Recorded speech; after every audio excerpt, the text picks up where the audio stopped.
Bismillahirrahmanirrahim.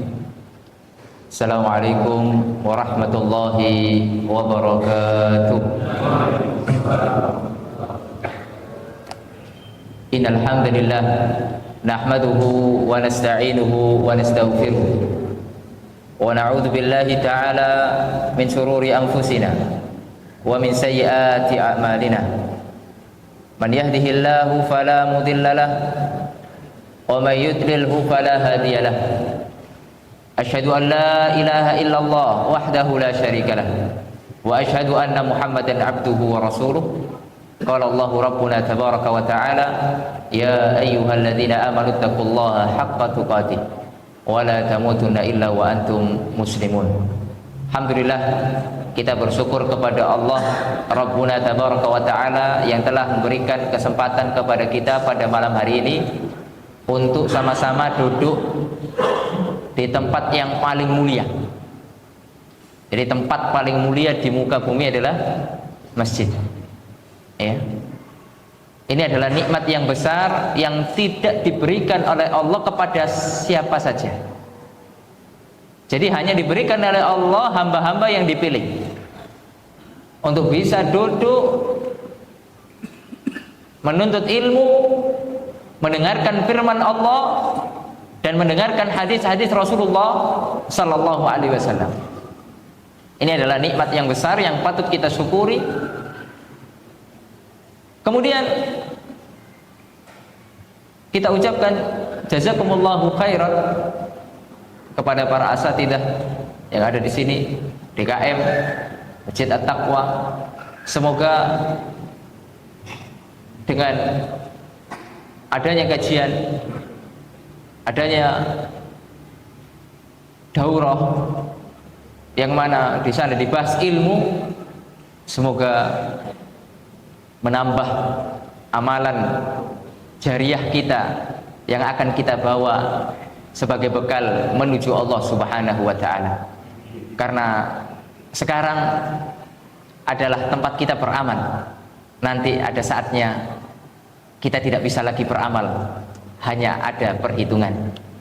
Sebagaimana kata sahabat yang mulia Ali bin Abi Thalib radhiyallahu taala anhu, beliau mengatakan ketika di dunia amalun bila hisab, ketika nanti di akhirat hisabun bila amal. Ketika hidup kita di dunia, kita beramal belum ada hitungannya, nggak ada hitung-hitungan. Nanti ada saatnya, pasti kita orang beriman harus yakin ada saatnya nanti kita dihitung, tapi tidak bisa lagi nambah, tidak bisa lagi kita nambah beramal saleh. Oleh karena mumpung kita masih hidup, dan ini adalah kewajiban yang telah Allah wajibkan kepada kita, sebagaimana sabda Rasulullah SAW, talabul ilmi faridatun ala kulli muslim. Menuntut ilmu hukumnya wajib bagi setiap muslim. Insyaallah pada malam hari ini kita akan sedikit menyampaikan satu tema yang penting sekali, yang berjudul spirit hijrah dari kota Rasulullah Sallallahu Alaihi Wasallam. Semoga dengan tema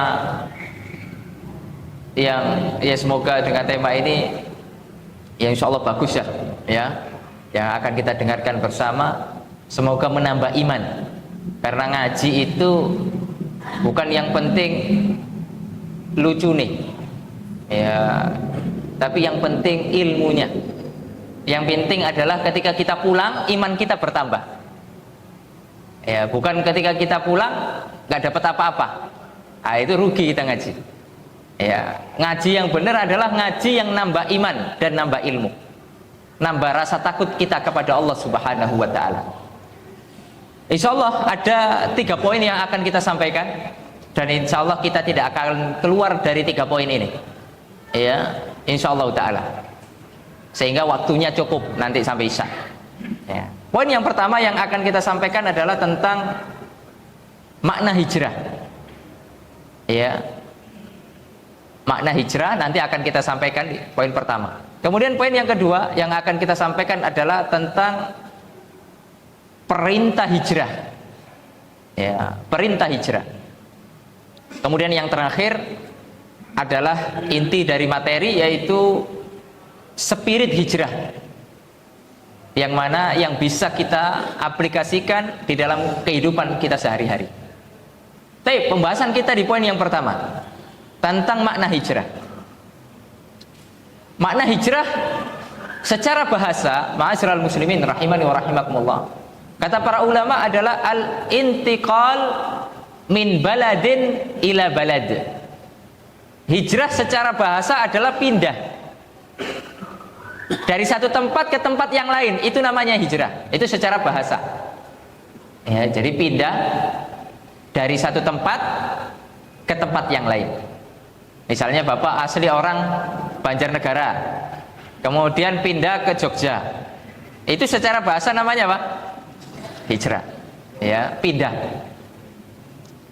Lalu kemudian secara syar'i, ya, secara syar'i itu yang dimaui oleh syariat, yang dimaksud oleh syariat adalah apa? Al-intiqal min baladis syirki ila baladil Islam. Berpindah dari negeri kesyirikan yang di dalamnya penuh dengan ya kemaksiatan yang paling besar adalah berbuat syirik, menuju negeri Islam. Ya, dan inilah hijrah yang dilakukan oleh Nabi Muhammad sallallahu alaihi wasallam dari kota Mekah. Waktu itu kota Mekah adalah baladus syirki, kotanya kesyirikan, kota Mekah waktu itu. Bagaimana di Masjidil Haram penuh dengan berhala-berhala yang dijadikan penyembahan selain daripada Allah Subhanahu wa taala. Lalu kemudian Rasulullah melaksanakan hijrah menuju ke baladul Islam, yaitu kota Madinah, yang mana di sanalah kemudian muncul generasi-generasi Islam, generasi-generasi yang istimewa, generasi-generasi yang bertakwa, yang berani mempertaruhkan nyawanya demi tegaknya agama Allah Subhanahu wa taala. Lalu kemudian itu maknanya. Ya, jadi kalau ditanya hijrah Nabi, apa jawabnya? Pindah dari ya Mekah ke Madinah. Karena Mekah adalah dulu sebelum Fathu Mekah. Ya, jadi Mekah itu kota kesyirikan sebelum Fathu Mekah. Fathu Mekah adalah dibebaskannya kota Mekah, dikuasai lagi oleh umat Islam. Sampai sekarang alhamdulillah. Ya, terbebas dari berbagai macam kesyirikan. Lalu kemudian di pembahasan yang berikutnya adalah bentuk hijrah. Bagaimana hijrah itu bentuknya? Ya, ada dua. Ya, bentuk hijrah ada dua, yaitu yang pertama adalah berpindah tempat. Ya, ini juga dilakukan sama Nabi, berpindah tempat. Ya. Dan hijrah ini juga merupakan sunnahnya anbiya. Bagaimana dahulu para nabi sebelum Nabi Muhammad juga melaksanakan hijrah. Nabi Ibrahim hijrah dari mana ke mana? Nabi Yusuf hijrah dari mana ke mana? Dari mana? Waduh, lupa saat pelajaran SD itu. Ya. Nabi Ibrahim alaihissalatu wassalam. Nabi Ibrahim orang mana? Orang Syam. Hah? Orang Syam ya. Hijrah kemana kawan? Ke Jaziratul Arab. Ya, ke Jaziratul Arab. Begitu juga Nabi Yusuf, orang Syam, negeri Syam, kemudian hijrah kemana? Mesir. Ya. Dan yang lain sebagainya. Lalu kemudian bentuk yang kedua adalah daripada bentuk hijrah adalah hijrah maknawi. Ya, dan hijrah maknawi ini adalah pembahasan kita nanti yang berlaku sampai hari kiamat. Ya, jadi hijrah maknawi inilah yang akan berlaku sampai hari kiamat. Nah, hijrah berdasarkan tempat itu juga terbagi menjadi dua. Ya, jadi hijrah yang umum. Jadi setiap hijrah yang dilakukan dari negeri kafir ke negeri Islam, ya, dan ini berlaku sampai hari kiamat. Ya, dan ini berlaku sampai hari kiamat. Kalau kita sekarang tinggal di negeri kafir dan kita tidak bisa melaksanakan agama kita, nggak bisa sholat, nggak bisa lagi kemudian puasa, dilarang, nggak bisa kemudian menegakkan syiar-syiar Islam, maka hijrah, pindah, ya, dari negeri kafir menuju negeri Islam yang memungkinkan, di situ kita pindah, ya.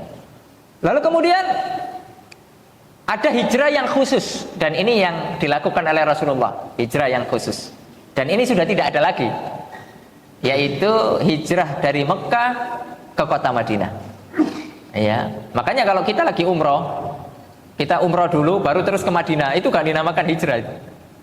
Mau kemana Pak? Hijrah, tat. Ya, padahal Mekah sekarang bukan negeri kafir, ya. Itu hanya berlaku pada zaman Nabi saja, dari Mekah ke Madinah. Makanya ini hijrah khusus namanya, ya. Ma'asyiral muslimin rahimani wa rahimakumullah. Oleh karenanya hijrah ini terputus ketika Fathu Mekah, karena negeri Mekah ketika itu sudah jadi negeri Islam. La hijrata ba'da fathi. Ya, dalam sebuah hadis Nabi mengatakan la hijrata ba'dal fathi. Tidak ada lagi hijrah setelah Fathu Mekah, yaitu setelah kota Mekah dibebaskan oleh kaum muslimin menjadi negeri Islam. Lalu kemudian hijrah secara maknawi, dan ini kita wajib melaksanakannya, ya, adalah hijrah dari ketaatan, dari kemaksiatan menuju kepada ketaatan. Ini hijrah secara maknawi, dan ini harus terus kita lakukan. Sebagaimana sabda Rasulullah Sallallahu Alaihi Wasallam, wal muhajiru man hajara manahallahu anhu. Orang-orang yang hijrah adalah orang-orang yang meninggalkan apa yang Allah Subhanahu wa taala larang.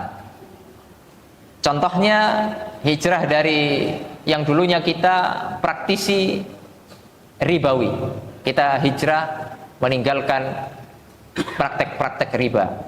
Dahulu kita adalah tukang judi, peminum khamr, ya, waliyadzubillah. Lalu kemudian kita meninggalkan itu semua menuju kepada ketaatan kepada Allah. Dan itulah hijrah secara maknawi. Ma'asyiral muslimin rahimani wa rahimakumullah. Begitu juga dengan maksiat-maksiat yang lainnya. Dulu mohon maaf, ya, kita pernah terjatuh ke dalam perzinahan, waliyadzubillah. Ya, kemudian kita bertobat kepada Allah, lalu kemudian kita melaksanakan ketaatan kepada Allah Subhanahu wa taala. Itu kemudian yang dinamakan dengan hijrah maknawi. Jadi hijrah ada dua bentuk, hijrah secara tempat, dan kemudian yang kedua adalah hijrah secara makna. Hijrah secara tempat tadi terbagi menjadi dua, ya, apa itu? Dari negeri kafir ke negeri Islam, dan itu berlaku sampai hari kiamat, ya, berlaku sampai hari kiamat. Karena sampai sekarang ada nggak negeri kafir? Ya ada. Tapi hijrah khusus tadi yang kedua, yaitu berpindahnya Rasulullah SAW, itu kan khusus, yaitu hijrah dari kota Mekah menuju Madinah, ya, dan itu sudah nggak ada lagi, ya, karena kenapa? Kota Mekah sudah jadi negeri Islam, ya. Taib, itu adalah pembahasan yang pertama selesai. Poin yang pertama sudah selesai. Ya, apa poin pertama yang kita sampaikan tadi? Makna hijrah. Jadi sudah harus paham, ya, makna hijrah. Kita sudah sebutkan secara bahasa, secara syar'i. Ya, secara bahasa adalah pindah dari satu tempat ke tempat yang lain, itu namanya hijrah. Tapi secara syar'i, al-intiqal min biladil kufri ila biladil Islam. Berpindah dari negeri kafir, negeri musyrik menuju ke negeri Islam. Ma'asyiral muslimin rahimani wa rahimakumullah. Kemudian perintah, poin yang kedua. Pembahasan poin yang kedua. Perintah hijrah. Siapa yang memerintahkan kita untuk hijrah? Ya, siapa yang memerintahkan Rasulullah sallallahu alaihi wasallam untuk hijrah? Ya, Allah Subhanahu wa taala. Jadi hijrah itu bukan kemauan Rasulullah sendiri, tidak. tapi itu adalah wahyu ilahi. Tentunya ada hikmah di balik hijrahnya Nabi dari kota Mekah. Ya, jadi bukan sembarangan. Padahal kota Mekah itu adalah tempat lahirnya Nabi. Ya, kota Mekah adalah tempat lahirnya Nabi. Oleh karenanya kata Rasulullah Sallallahu Alaihi Wasallam di dalam sebuah hadis yang sahih, beliau mengatakan, wallahi, demi Allah, innaki la khairu ardillah, sesungguhnya engkau wahai kota Mekah adalah sebaik-baik bumi Allah Subhanahu wa taala. Lalu kemudian wa ahabbu ardi ilallah, dan negeri yang paling aku cintai, kata Rasulullah SAW. Walaula anni, kalau seandainya aku, kata beliau, walaula anni ukhrijtu minki, kalau seandainya aku tidak diusir dari kota dari kota Mekah, ma kharajtu, maka aku tidak akan pernah keluar dari kota Mekah. Tentu menyimpan hikmah, karena memang ketika itu dakwah Islam sedang mengalami kesulitan yang begitu luar biasa. Ya, bagaimana kemudian Rasulullah tidak bisa melakukan apa-apa, terlebih setelah wafatnya pamannya Abu Thalib radhiyallahu taala anhu. Radhiyallahu taala anhu, benar atau tidak? Salah. Ya, karena Abu Thalib kafir. Nggak mungkin Allah meridhoi orang kafir. Yang benar adalah Ali bin Abi Thalib. Nah, itu baru radhiyallahu anhu. Pamannya, ya, Abu Thalib, yang kemudian, ya, itu sangat dicintai oleh Nabi, yang membela agama Islam. Tapi itulah laki-laki hidayah, ketentuan Allah, ya, bukan yang dimaui oleh Rasulullah, bukan. Nabi sangat ingin pamannya itu, karena pembelaan pamannya kepada dakwah keponakannya itu luar biasa. Ya. Jadi istilahnya kalau bahasa kita, bahasa kerennya, yang backing. Jadi Abu Thalib itu kekuatan bagi orang-orang Quraisy itu dipandang. Dia punya, ya, privilege lah, punya status sosial yang mana orang itu sangat menghormati. Makanya dakwah Nabi Muhammad ketika ada Abu Thalib aman, relatif aman. Orang-orang mau ganggu sungkan. Tahu sungkan, ya? Segan. Waduh, mau ganggu nanti Abu Thalib marah, ya. Bahaya. Abu Thalib itu penguasa, pemimpin, ya, orang besarnya Quraisy. Maka ketika Abu Thalib meninggal dunia, dan Nabi itu selalu mendakwai Abu Thalib, ya, di setiap kesempatannya beliau selalu mendakwai Abu Thalib agar masuk Islam. Bahkan sampai menjelang wafatnya didakwai. Bahkan kata beliau, ya ammiku la ilaha illallah, wahai pamanku, katakanlah la ilaha illallah, aku akan bela engkau nanti di hadapan Allah. Tapi tidak, ya, tidak demikian. Akhirnya meninggal di atas agama nenek moyangnya, ya, dan Nabi bersedih. Ya, kemudian turunlah firman Allah, dan ini menjadi hikmah bagi kita semua. Allah mengatakan, innaka la tahdi man ahbabta walakinallaha yahdi man yasha. Wahai Nabi Muhammad, engkau tidak bisa memberikan hidayah kepada orang yang engkau cintai. Orang terdekatmu sekalipun tidak bisa engkau berikan hidayah, karena hidayah adalah murni pemberian dari Allah. Makanya kita, ya, kalau mau berdakwah, kita bukannya memberi hidayah, bukan. Kita hanya menyampaikan. Makanya hidayah itu terbagi menjadi dua, hidayatul irsyad, dan itu dimiliki kita semua, menunjukkan kepada kebaikan. Misalnya kita punya orang tua, Pak, ayo Pak sholat Pak, ya. Misalnya kita punya anak perempuan, yuk kita pakai hijab. Anak perempuan, istri kita, yuk Ibu silakan pakai hijab, menutup aurat. Adapun pelaksanaannya, mereka mau menerima, mereka mau sholat, mereka mau berhijab, mereka mau taat kepada Allah, itu adalah urusan Allah. Ya, itu namanya hidayatut taufik. Dan itu kita tidak punya. Yang punya hanya Allah. Nabi sekalipun tidak punya. Ya, tidak bisa. Kita hanya bisa memberikan namanya hidayatul irsyad, ajakan, mengarahkan kepada kebaikan. Adapun memberi hidayah hanya Allah Subhanahu wa taala. Ma'asyiral muslimin rahimani wa rahimakumullah. Di dalam banyak ayat Allah Subhanahu wa taala memerintahkan, tentunya bagi orang-orang yang mampu ketika itu, untuk berhijrah agar meninggalkan kota Mekah menuju kepada kota Madinah. Karena di kota Mekah umat Islam sudah mulai sulit melaksanakan agamanya. Bagaimana keluarga Yasir?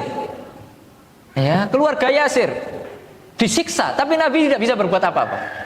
Nabi hanya bisa melihat dan memotivasi, "Sobron ya ala Yasir, fa inna mau'idakumul jannah." Sabar wahai keluarga Yasir, waktu itu disiksa dengan siksaan yang dahsyat. Sobron ya ala Yasir, sabar wahai keluarga Yasir, karena nanti tempatmu di surga. Kita belum bisa bela, karena kekuatan umat Islam ketika itu lemah di kota Mekah. Kalau melaksanakan perlawanan habis, nggak bisa. Baik, kita lanjutkan sebentar saja, insyaallah taala. Kita masih di poin yang kedua, ya. Setelah kita tahu perintah hijrah adalah perintah dari Allah, kemudian kenapa kok Madinah? Padahal Madinah itu kota yang suram. Ya, makanya nama Madinah itu dulu apa? Yathrib. Apa artinya Yathrib? Kalau bahasa kita sekarang suram, nggak ada masa depan. Ya, Yathrib itu artinya jelek. Yathrib itu. Ada kota namanya kota jelek, karena memang nggak ada masa depan. Ya, suram dulu. Sebelum datangnya Nabi tentunya. Di dalamnya ada perang terus di Madinah itu. Ya, antara suku Aus dan Khazraj. Kemudian Rasulullah SAW bersabda sebagaimana diriwayatkan oleh Imam Bukhari dan Muslim, beliau mengatakan, "Umirtu bi qaryatin ta'kulul qura yaquluna Yathrib wahyal Madinah." Aku diperintahkan oleh Allah untuk hijrah ke suatu tempat, ke suatu kota yang mana dia akan menaklukkan kota-kota yang lain. Ya. Nah, ini menunjukkan adalah wahyu dari Allah, bakal kota Madinah adalah kota yang akan bersinar di kemudian hari. Ya, yang sekarang awalnya kota yang suram tidak ada masa depan, dia akan menjadi kota yang top. Ya, kota yang sangat keren. Ya, bahkan kota yang akan betul-betul diminati untuk ditinggali, diminati untuk senantiasa dikunjungi. Ya, dan alhamdulillah terbukti sekarang, Pak. Orang berbondong-bondong pengen tinggal di Madinah. Ya, orang bondong-bondong pengen tinggal di Madinah, pengen ziarah ke Madinah, pengen kuliah di Madinah. Masya Allah. Ini yang dimaksud oleh Rasulullah SAW, ta'kulul qura, akan menaklukkan kota-kota yang lain. Sekarang kemana? Kota Baghdad yang dulu dipuja-puja. Ya, ini menunjukkan ditaklukkan, maksudnya dikalahkan. Kemudian wayakulu dulu disebut namanya Yasrib, tapi ketika Rasulullah hijrah diganti Yasrib jadi Al-Madinah. Tibah, makanya nama kota Madinah itu banyak. Di antaranya adalah Al-Madinah, kemudian Taibah atau Tibah, ya, yang artinya adalah semuanya baik. Ya, jadi kota yang awalnya buruk diganti menjadi kota yang baik. Lalu kemudian di dalam riwayat yang lain, kenapa kok kota Madinah? Rasulullah mengatakan, "Inni uritu daro hijratukum." Aku diperlihatkan oleh Allah tempat hijrah kalian.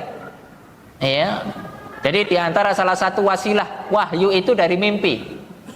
Itu Nabi yang mimpi, ya, bukan kita, ya. Nabi mimpi itu wahyu. Ya. Jadi bukan kita. Ustaz, terus mimpi kita ini apa? Ya bisa jadi dari syaitan. Ya bisa jadi kebaikan. Ya. Tapi bukan wahyu. Makanya sekarang setelah wahyu sudah terputus, setelah wafatnya Nabi, nggak boleh orang berdalil dengan mimpi. Ya, Ustaz, saya mimpi dapat hadis, Ustaz, saya langsung dari mimpi saya. Sanadnya langsung kepada Allah, bayangkan. Ya. Hadis apa? Tentang kopi, Ustaz. Apa itu? Barang siapa yang minum kopi masuk surga. Wah, ini penjual kopi sewenang, ya. Ya, akhirnya laku di mana-mana, gitu ya. Dan ini banyak, akhirnya makanya ahlul hadis, orang yang paling menjaga hadis Nabi, ya, tahu jelas redaksi-redaksi hadis yang palsu, ya, dan sengaja dipalsukan untuk mengelabui kaum muslim. Lalu kemudian beliau mengatakan, aku diperlihatkan tempat hijrah kalian. Ra'aitu dzata nakhlin Ya, jadi salah satu cirinya tempat hijrah itu banyak pohon kurmanya. Makanya salah satu nama kota Madinah adalah Dzatun Nakhlin. Ya, makanya kalau bapak ibu berkunjung ke kota Madinah pasti akan dapat kanan kirinya pohon kurma. Berbeda ketika kunjungan ke kota Mekah, ada kurmanya nggak? Nggak ada. Ya. Tapi kalau di Madinah memang di mana-mana pohon kurma. Dan itulah yang nanti akan menjadi tonggak perekonomian di kota Madinah. Ya. Nah, terlalu kemudian pembahasan yang terakhir, poin yang ketiga adalah inti dari pembahasan kita. Insya Allah saya akan sampaikan 3 poin saja, yaitu spirit hijrah. Ya, dan ini inti kajian kita ya. Kalau tadi itu masih awal-awal aja. Ya. Kita akan yang bisa kita bawa, kita bisa petik dari hijrah Nabi, kita bawa ke sini. Yang pertama adalah bagaimana spirit Nabi ketika awal hijrah adalah spirit perdamaian, keamanan. Ya, aman itu Pak adalah nikmat terbesar setelah tauhid. Kalau sekarang kita hidup di Banjarnegara ini, tapi perang Pak, tenang nggak kita hidup? Ini perang, bom di mana-mana misalnya, di sini misalnya, ya seperti saudara-saudara kita yang ada di Gaza. Bisa nggak kita tidur nyenyak Pak? Nggak bisa. Makanya keamanan menjadi hal yang paling penting ketika itu dilakukan oleh Rasulullah saat hijrah. Dengan mendamaikan 2 suku besar yang hampir tiap hari perang. Suku Aus dan suku Khazraj. Oleh karenanya Allah Subhanahu wa taala berfirman di dalam Al-Qur'an, "Wadhkuru nikmatallah." Ingatlah wahai penduduk Madinah. Ingatlah nikmat Allah. Ya, wadhkuru ni'matallahi 'alaikum yang telah diberikan kepada kalian. Apa itu? Id kuntum a'da, dulu kalian itu saling bermusuhan. Fa'allafa baina qulubikum, kemudian kalian disatukan hati-hati kalian ketika datangnya Rasulullah SAW. Ya. Fa asbahtum bi ni'matihi ikhwana. Lalu kemudian setelah dapat nikmat perdamaian yang dibawa oleh Rasulullah itu, kalian jadi bersaudara, nikmat bersaudara. Nikmat nggak saling bermusuhan itu. Ya, makanya spirit hijrah yang harus kita bawa, dunia ini jangan cari musuh, Pak. Kita nggak cari musuh aja ada yang memusuhi kita, apalagi kita cari musuh. Gitu loh. Iya, udahlah, jangan jadi orang yang bangkrut di dunia. Orang yang bangkrut itu adalah orang yang senantiasa memudaratkan orang. Jangan. Ya, makanya ini spirit yang pertama, jadilah pendamai, Pak. Kalau ada saudara kita bertikai, jangan jadi kompor. Jangan jadi tukang adu domba. Ini besar dosanya. Ini masalah kehormatan orang. Ini spirit hijrah yang harus kita bawa ke sini. Ya, kebanyakan kita ada orang-orang ya, memang disiapkan Pak untuk mau mengadu domba. Ya, jadi ada buzzer-buzzer itu memang disiapkan Pak. Apalagi di media sosial sekarang untuk mengadu domba umat Islam satu dengan yang lainnya. Sehingga sangat senang sekali umat Islam itu berantem. Ya. Sangat senang. Dan kita suka ribut. Ada nggak kita suka ribut? Seneng Tat. Anak pokoknya kalau ada kajian yang isinya ribut, seneng saya Tat. Wah, ini fitrahnya nggak lurus ini Pak. Kok suka fitnah, suka keributan. Orang itu yang kalau fitrahnya lurus itu suka yang damai, tentrem, anteng, gitu loh. Ya, itu yang harus kita bawa tuh. Sebagaimana Nabi itu ketika beliau hijrah yang dibawa adalah misi perdamaian.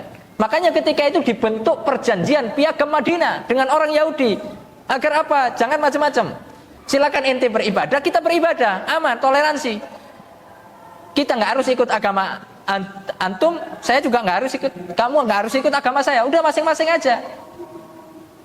Bayangkan tuh. Ya, itu spirit hijrah yang pertama. Apa tadi? Keamanan. Karena keamanan ini nikmat paling besar, Pak. Makanya kita tinggal di Indonesia bersyukur ya atas nikmat kemerdekaan, atas nikmat keamanan. Karena di negara-negara yang lain Pak banyak yang tidak aman. Ya, orang mau dakwah susah, Pak. Ya, saya punya teman itu di kampus di Universitas Madinah itu, mereka mau ngirim kitab-kitabnya ke negara mereka.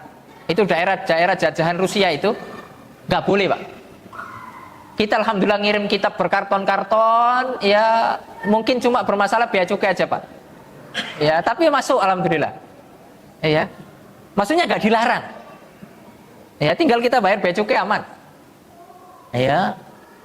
Kalau di sana dilarang, betul-betul dilarang, nggak boleh. Ya, kitab-kitab Arab yang mau menyerukan kepada Islam nggak boleh. Bayangkan tuh. Ya, untungnya sekarang ada kitab elektronik. Mereka masih tetap bisa punya referensi, Pak. Karena kalau kita dakwah nggak punya referensi, bahaya. Ya, ya kalau dulu al ilmu fis sudur, dulu itu ilmu di dada-dada kita, Pak. Tapi kalau sekarang ilmu fis sutur, ilmu itu di kitab. Karena hafalan kita lemah. Ya, kita bukan Imam Bukhari, Pak. Dulu Imam Bukhari itu kalau ngaji gini nggak bawa catatan, Pak. Karena langsung hafal.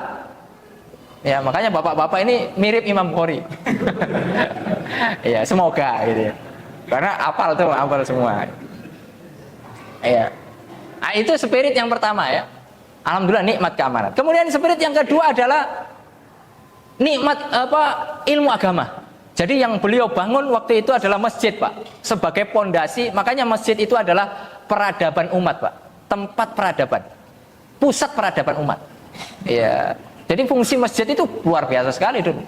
Makanya beliau sampai di Kuba itu beliau bangun masjid Kuba. Kemudian sampai di Madinah beliau langsung bangun Masjid Nabawi. Di dalamnya bisa buat rapat, tentunya buat ibadah dulu. Di dalamnya bisa buat rapat, buat kebutuhan-kebutuhan kaum muslimin. Ya, luar biasa, sentral. Yang paling penting adalah tempat untuk belajarnya para sahabat. Makanya di dalam Sahih Bukhari itu ada bab yang sangat ajaib, Pak. Ya, saya mengatakan bab yang sangat ajaib, kenapa? Karena saking semangatnya para sahabat dalam belajar kepada Nabi Muhammad SAW. Ya, tapi nggak bisa setiap hari. Makanya Imam Bukhari membuat bab apa? Babu at-tanawub fil ilmi. Bab saling bergantian di dalam menuntut ilmu kepada Nabi di Masjid Nabawi. Kenapa? Karena sebagian lain nggak bisa tiap hari, Pak. Dia harus kerja. Ya, dia harus kerja. Jadi Umar bin Khattab bergantian dengan tetangganya Itban. Makanya kalau kita nanti jalan-jalan ke kota Madinah, kita jalan kaki ke Masjid Kuba, kita akan lihat ada Masjid Itban namanya. Itban bin Malik. Itu dulu tetanggaan dengan Umar bin Khattab. Itu bergantian sama Umar bin Khattab untuk menuntut ilmu. Sehari saya, besok kamu. Ya, karena memang tetap kerja penting, Pak, untuk ekonomi kita. Ya, bukan tujuan utama, tapi tetap untuk membantu kehidupan kita. Ya, itu saking semangatnya para sahabat tuh. Sampai gantian tuh. Iya. Kenapa kok gantian? Nanti hari ini saya kan kerja, saya nggak dapat ilmu. Kalau sekarang ada rekaman, Pak, enak. Masalahnya kita sekarang ada rekaman pun nggak nonton juga rekamannya. Ya susah, itu susah kita sekarang. Semangat ilmunya kurang gitu loh. Ya, kalau sahabat dulu, masya Allah. Ya, dan ada yang fokus. Jadi alhamdulillah sekarang alhamdulillah diwakili ada pondok-pondok pesantren. Nah, itu orang fokus tuh, Pak. Memang dicetak jadi kader. Kalau dulu ada orang yang ya kadang ngaji, kadang enggak karena sibuk kerja. Enggak apa-apa, yang penting ngaji. Jangan sampai kita kerja-kerja terus enggak pernah ngaji. Ya, ini musibah. Ya. Nah, seperti Abu Hurairah. Abu Hurairah itu masuk Islamnya terakhiran, Pak. Tapi beliau jadi perawi hadis yang paling banyak karena dia belajarnya ke Nabi fokus, mulazamah. Beliau tidur di masjid. Ya, hafal hadis yang paling banyak. Abu Hurairah. Pernah suatu ketika itu Abu Hurairah dikira orang gila karena step. Apa step itu? Epilepsi, tahu nggak? Kejang. Kenapa kamu Abu Hurairah? Gila tak? Kata sebagian sahabat yang lain. Kok kejang-kejang gitu? Ya, saya sudah 3 hari tidak makan. Ya, saya sudah 3 hari tidak makan. Saya ganjil batu. Ya, bayangkan perjuangan mereka menuntut ilmu. Karena mereka tahu balasannya surga, Pak. Rasulullah bersabda dalam sebuah hadis, "Man salaka tariqan yaltamisu fihi ilman, sahalallahu lahu bihi tariqan ilal jannah." Karena ilmu ini segala-galanya. Makanya Nabi betul-betul berhasil ketika itu mencetak kader-kader, mendidik para sahabatnya, menanamkan pondasi ketakwaan begitu kokoh. Oleh karena sudah tertanam ilmu, Pak, dikumandangkan jihad, mereka enggak nanti enggak berangkat. Panggilan jihad berangkat. Bahkan Handola, pengantin baru Pak, berangkat. Kalau kita pengantin baru Pak, mau berangkat jihad, ojo Mas, ya jangan jihad Mas. Bayangkan tuh, kalau kita gitu, ya nanti dulu pengantin baru kok diajak jihad. Ya kita mau seneng-seneng dulu ini, bulan madu gitu ya. Enggak, Handola enggak. Ada perang Uhud waktu itu. Ya, berangkat, Handola berangkat. Sampai mohon maaf, beliau belum mandi junub. Setelah malam pertama, beliau nggak sempat mandi junub. Berangkat medan jihad, perang, mati syahid. Makanya beliau terkenal dengan ghasilul malaikah, karena beliau yang memandikannya adalah malaikat. Bayangkan tuh. Itu semuanya terbentuk karena ilmu agama. Ya, jadi yang beliau bangun masjid, tempat pusat peradaban menuntut ilmu agama. Nggak apa-apa Pak, kita ahli bidang-bidang yang lain, ekonomi, kita ahli teknik, tapi jangan lupa Pak, dasar ilmu agama harus punya. Kenapa kok sekarang negara kacau? Banyak orang yang korupsi, itu orang-orang pintar semua Pak. Orang-orang yang merusak negara itu orang-orang pintar semua. Ya, bukan orang bodoh Pak, bukan. Kalau bodoh mereka nggak korupsi Pak. Ya, mereka bisa korupsi karena pintar nipu. Kenapa kok bisa demikian? Karena tidak punya iman, tidak punya ilmu tentang agama Allah, tidak punya rasa takut kepada Allah. Makanya itu yang harus kita bangun. Makanya kita harus tanamkan pendidikan ilmu agama itu sejak kecil untuk anak-anak kita. Gak apa-apa nanti dia jadi insinyur, dia jadi tentara, dia jadi PNS, dia jadi apa saja, gak apa-apa. Tapi agamanya harus ditanamkan di dalam dada-dada mereka. Ini yang paling pokok. Itu yang kedua, ilmu agama. Karena Syekh Abdul Razak mengatakan, ya, dan para ulama juga mengatakan, al ilmu aslun likulli khair. Ilmu pokok kebaikan semuanya. Sedangkan kebalikannya wal jahlu aslun likulli syarr. Kebodohan adalah pokok biang dari keburukan semuanya. Ya, oleh karena ma'asyiral muslimin, ini adalah spirit yang harus kita bawa. Kita harus semangat belajar agama. Ustadz, buat apa saya juga nanti nggak jadi kiai? Nggak harus jadi kiai. Untuk kita amalkan. Karena kita belajar agama itu untuk diamalkan. Untuk bekal kita menuju Allah Subhanahu wa taala. Ya. Kemudian yang terakhir, spirit hijau yang terakhir yang ditanamkan ketika itu di kota Madinah adalah Rasulullah menguatkan masalah ekonomi. Ya. Karena dakwah butuh ekonomi, Pak. Jihad butuh ekonomi. Makanya Rasulullah waktu itu bangun pasar. Bikin pasar. Ya. Waktu itu orang-orang yang hijrah dari kota Mekah itu rata-rata Pak pedagang. Jadi penduduk Mekah itu perekonomiannya dari dagang. Ya, sedangkan penduduk Madinah itu perekonomiannya mereka dari berkebun, bertani, Pak. Makanya ketika Abdurrahman bin Auf ya dipersaudarakan oleh Nabi dengan Sa'ad bin Rabi, itu ditawari, Pak. Abdurrahman bin Auf waktu itu nggak bawa apa-apa, kosongan, hanya baju yang menempel. Dari Mekah ke Madinah, kosongan, nggak punya apa-apa. Ketika dipersaudarakan dengan Sa'ad bin Rabi, ditawari, saya punya tanah yang ada kebun kurmanya. Ya, taruhlah 50 hektar. Kita bagi dua. Kamu setengah, saya setengah. Saya juga punya 2 istri. Jadi para sahabat nggak ada istrinya satu, Pak. Jarang. Lebih dari 1. Ya. Oh, susah tat. Nah, kalau itu susah tat. Ya, istrinya 2. Beliau mengatakan, Abdurrahman bin Auf, saya punya istri 2. Silakan lihat yang mana yang kau cocok, tak ceraikan, nikahi. Persahabatan di atas iman. Nggak ada persahabatan seperti ini, Pak. Nggak ada. Kalau kita jadi Abdurrahman bin Auf gimana, Pak? Ayo, posisi kita nggak punya apa-apa, miskin, kita baru hijrah, ditawari kebun, ditawari istri, suruh milih lagi. Ayo, posisi kita. Oh, yoga saat Bismillah, mandat ini peluang nggak datang 2 kali. Ya, kalau kita mungkin demikian gitu loh. Abdurrahman bin Auf punya izzah, Pak, dah mau. Lihat, ya Rasulullah SAW bersabda dalam sebuah hadis, diriwayatkan oleh Imam Tabrani, ya, syaraful mu'min qiyamuhu bil lail wa izzuhu al istighna'u anin nas. Dan ini dipegang para sahabat. Kemuliaan orang-orang yang beriman bangunnya tengah malam. Kalau kita pengen jadi orang yang mulia, bangun tengah malam, salat tahajud.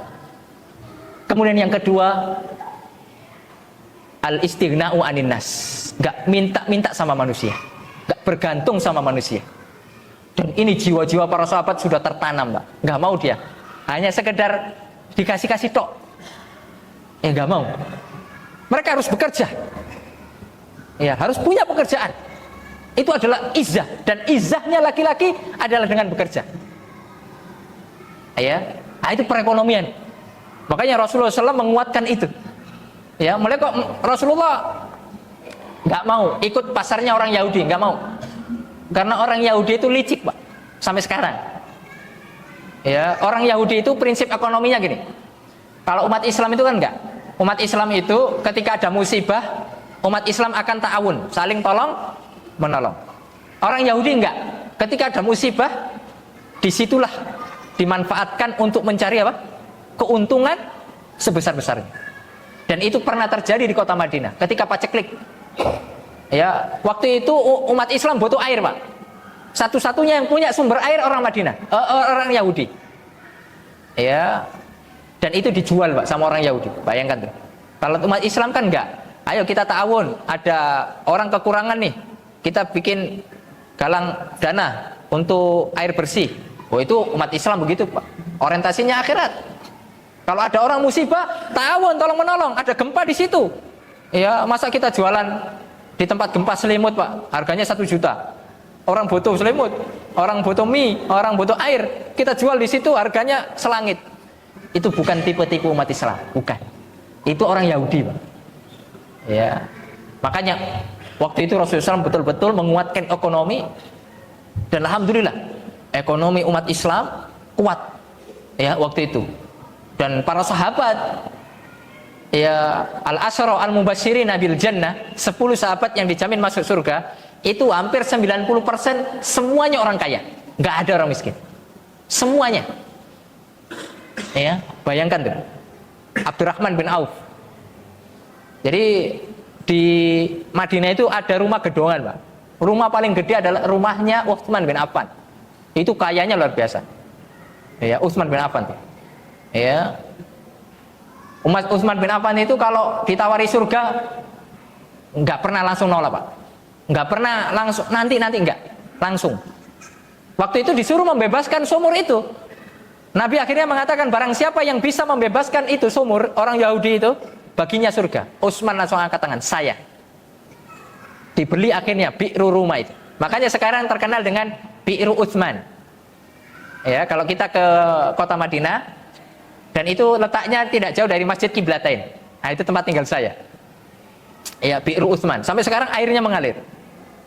Ya, itu amal jariahnya Utsman. Kalau urusan surga, nggak pernah nanti-nanti, Pak. Sekarang.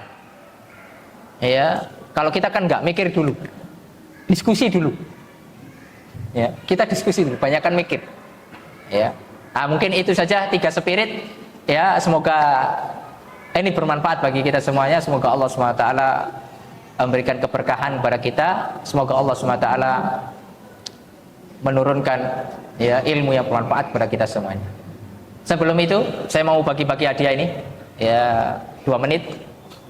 Quran Madinah asli, gratis, Pak, gratis, nggak bayar. Tapi harus menjawab pertanyaan saya. Siapa yang bisa menyebutkan isi kajian dari awal sampai akhir? Dapat tadi ya? 1. Karena ini mahal, Pak, mahal. Ya, pertanyaan harus sulit. Kalau gampang kan enak. Intinya saja, intinya, poin-poinnya, monggo. Hijrah. Makna hijrah. Secara ini secara tidak makna hijrah. Bahasa. Lugawi, ya. Kemudian bentuk hijrah. Bentuk hijrah. Satu berpindah tempat. Tempat. Di kafe ke negeri Islam. Mm-mm. Kemudian ada ini berlaku selamanya. Iya, Karena selamanya ada. ada, betul. Kemudian hijrah khusus. Khusus itu Rasulullah dari kota Mekah ke Madinah. itu khusus. Itu khusus. Nggak ada lagi sekarang. Ada lagi. Nah, dan artinya hanya itu. Kemudian yang kedua adalah hijrah maknawi. Maknawi, artinya Hijrah maknawi adalah hijrah yang akan berlaku sampai kiamat. iya. Karena harus menerus. Hijrah dari kemaksiatan menuju kemanfaatan dan ketaatan kepada Masya Allah, cukup, bagus. Wah, dapat tadi ya? Iya, alhamdulillah. Tapi harus dibaca nggih. Oke. Jangan dijual. Masya Allah. Ya. Siapa yang bisa melanjutkan setelahnya? Poin yang berikutnya. Ya alhamdulillah Bapak itu nyatet beliau. Silakan. Yang kedua adalah perintah hijrah. Hijrah adalah perintah Allah Subhanahu wa taala. Iya, hijrah adalah perintah Allah, bukan perintah atasan ya. Bukan, perintah Allah. Ya. Terus, Kemudian yang ketiga adalah spirit hijrah, yaitu nikmat perdamaian, nikmat ilmu agama, dan nikmat ekonomi. Masya Allah. Ya, betul atau tidak? Ah, betul, dapat hadiah. Siapa yang bisa menjawab yang belum dijawab? Ya, kan sudah Bapak itu tadi. Masa singkat banget? Harusnya ada poin-poin yang Ustadz sampaikan tapi belum dijawab sama kedua Bapak tadi. Ayo. Silakan. Spirit hijrah. Oh, sudah tadi. Sudah. Yang lain apa? Yang dicatat apa itu? Hah? Keamanan ya. Penting atau tidak? Ayo, suka ribut atau tidak? Suka ribut atau enggak? Enggak ya, alhamdulillah. Belajar ilmu, penting atau enggak? Ilmu agama. Ekonomi penting atau tidak? Ya, makanya di dalam Al-Qur'an itu saya tadi lupa membacakan ayatnya biar yakin ya. Saya bacakan satu ayat. Allah Subhanahu wa taala mengatakan tentang masalah ekonomi ini, wabtaghi fima atakallahu daral akhirah wala tansa nasibaka minad dunya. Ya, tetap kita berharap akhirat, jangan lupa urusan dunia. Kita hidup di dunia jangan lupa. Gitu loh.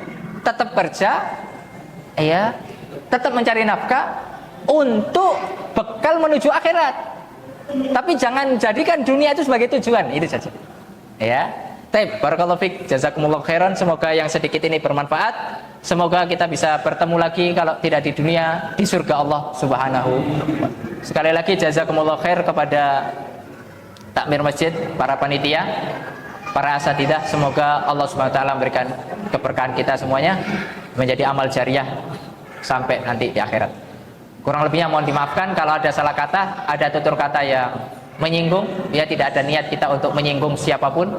Murni ini adalah saling menasihati karena Allah Subhanahu wa taala menjadi kebaikan kita bersama. Wassallallahu ala nabiyina Muhammad wa ala alihi washabihi wasallam. Subhanakallahumma wa bihamdika asyhadu an la ilaha illa anta astaghfiruka wa atubu ilaik. Wassalamu alaikum warahmatullahi wabarakatuh.